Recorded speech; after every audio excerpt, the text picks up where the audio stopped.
What's up, you guys? It's CA the Life, back with another episode. CA the Life, author of the Life. Um, we started last week with the review on The Art of Seduction by Robert Greene. The Art of Seduction by Robert Greene, a very in-depth book. Last week we talked about the siren. This week we're going to talk about the rake. And in my opinion, the rake is like the opposite of the siren. The siren is a lady. The rake is a man, but they share the same qualities. The rake, a woman never quite feels desired and appreciated enough. She wants attention, but a man is too often distracted and unresponsive. The rake is a great female fantasy figure.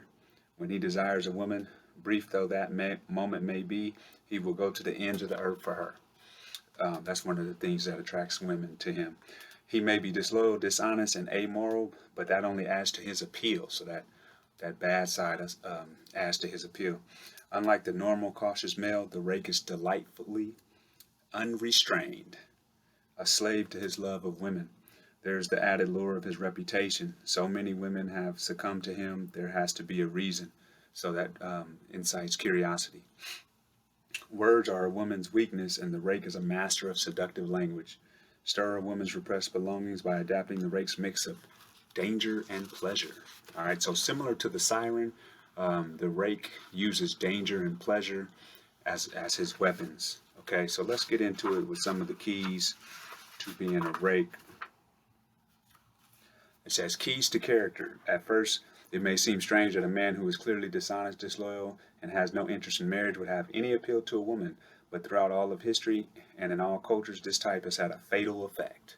So it's very paradoxical that because this is basically not the type of man that women should want, that's the type of man that they do want secretly, right?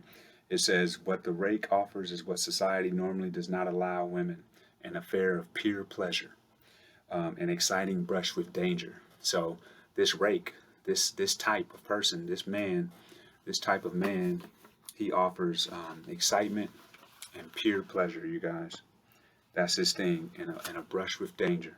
It says it remains an abiding female fantasy to meet a man who gives totally of himself, who lives for her, even if only for a while. So basically, what he's saying is that this rake, this seducer type, when he sees a prospect, he does everything he can to get that lady. And the women eat this up because in their regular normal lives, they don't get that much attention. And they know that it may be just a short span of time, but they still succumb because they indulge in that attention that he's given. Marriage for them was a form of indentured servitude, but Don Juan offered pleasure for its own sake, desire with no strings attached. So they were, back in the Don Juan days, they felt like they were indentured servants to their husbands. They needed some type of refreshing, so that Don Juan provided that for them.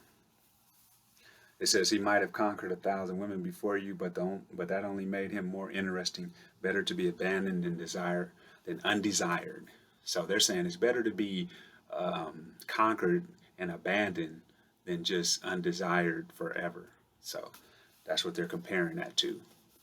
The great seducers do not offer the mild pleasures that society condones. They touch a person's unconscious, those repressed desires that cry out for liberation. So everyone has these repressed desires that they hide. The great seducer, he goes into the subconscious and pulls out those repressed desires and exploits them. It says, like men, they are deeply attracted to the forbidden, the dangerous, even the slightly evil. And these are some of the things that the rake shows is danger, slightly evil sometimes, and forbidden.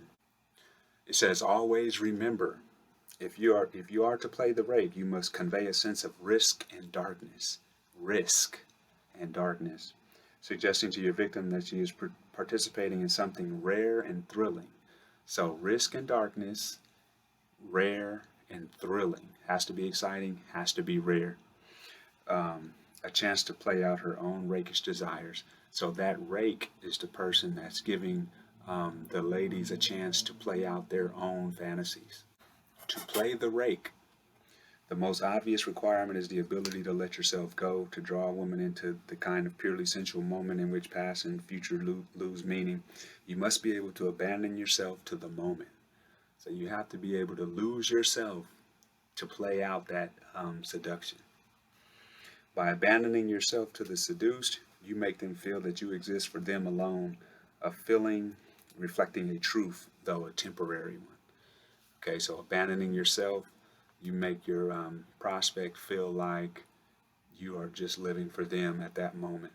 It says, the rake never worries about a woman's resistance to him, or for that matter, about any other obstacle in his path. He doesn't care if it's a husband, a physical barrier. Resistance is only the spur to his desire, inflaming him all the more. So this rake, this type of seducer, loves obstacles. He loves obstacles. He's willing to overcome any type of obstacle. He feeds off of that. That's the rake. Remember, if no resistances or obstacles face you, you must create them. No seduction can proceed without them. So they're saying, hey, if there's no no's, if there's no obstacles, if there's no angry boyfriends, if there's no physical barriers in between you and the end goal, you have to create them just for the excitement. It says the rake is an extreme personality, impudent, sarcastic, and bitingly witty. He cares nothing for what anyone thinks, nothing. He has no care about what anyone thinks about him. Paradoxically, this only makes him more seductive.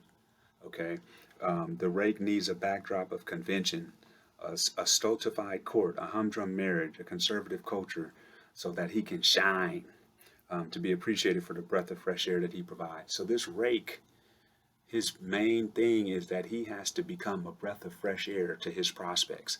So he needs people or ladies that are bored, that are not getting attention, etc., so that he can come in and be that breath of fresh air and seduce them. The rake's essence is that he goes further than anyone else. This dude is relentless. Okay, relentless. He goes further than anyone else to get what he wants. Related to the rake's extremism is the sense of danger, taboo, perhaps even a hint of cruelty about him.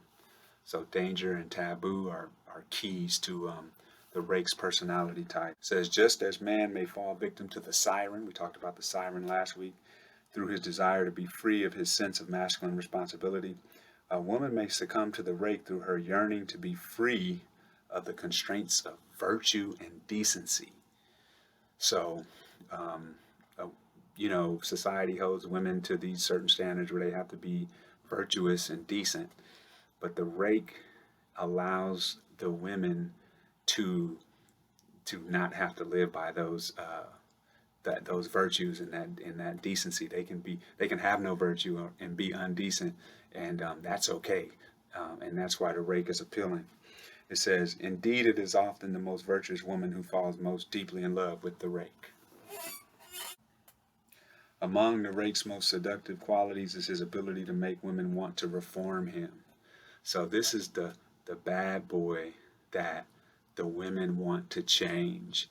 And in trying to change the bad boy, they fall for him. Women want to be the one to tame him. Women thought they would finally be the one with whom he would spend the rest of his life. And it says that a rake must exploit this tendency to the fullest. He has to exploit the tendency for women to want to change him and tame him. He has to exploit that. When caught red-handed in rakishness, fall back on your weakness, your desire to change, and your inability to do so. He has a problem. He can't change. He tried. He has to fall back on that when caught in his rakish activities. Women will jump at this opportunity. They are uncommonly indulgent of the rake, for he is such a pleasant, dashing figure. The desire to reform his disguises the true nature of their desire, the secret thrill they get from him. So basically, they're saying, oh yeah, I want to reform him, I want to make him a better person, but that's just an excuse. They really just like who he is so that they can be who they really want to be. The fact that the rake is so devoted to women in his own strange ways make him lovable and seductive to them. It says, finally, a rake's greatest asset is his reputation. Never downplay your bad name or seem to apologize for it. So a rake could never apologize for being a ladies' man. He could never downplay it. He has to live off of that reputation. That's what drives his seductive powers. It says, instead, embrace it, enhance it. It is what draws women to you. Okay, so there are several things that a rake must be known for. Number one, your irresistible attractiveness to women. Number two, your uncontrollable devotion to pleasure. And then number three, your disdain for convention.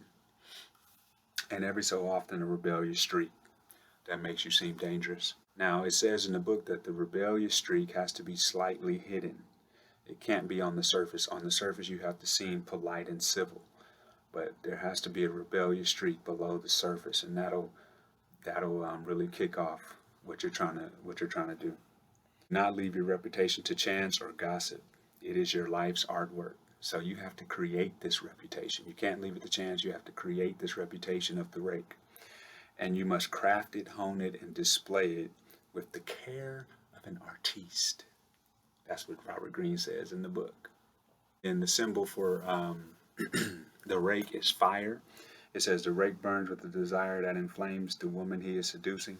It is extreme, uncontrollable, and dangerous. The rake may end in hell, but the flames surrounding him often make him seem that much more desirable to women. I hope you enjoyed that, you guys. Reviewing The Art of Seduction, Robert Greene.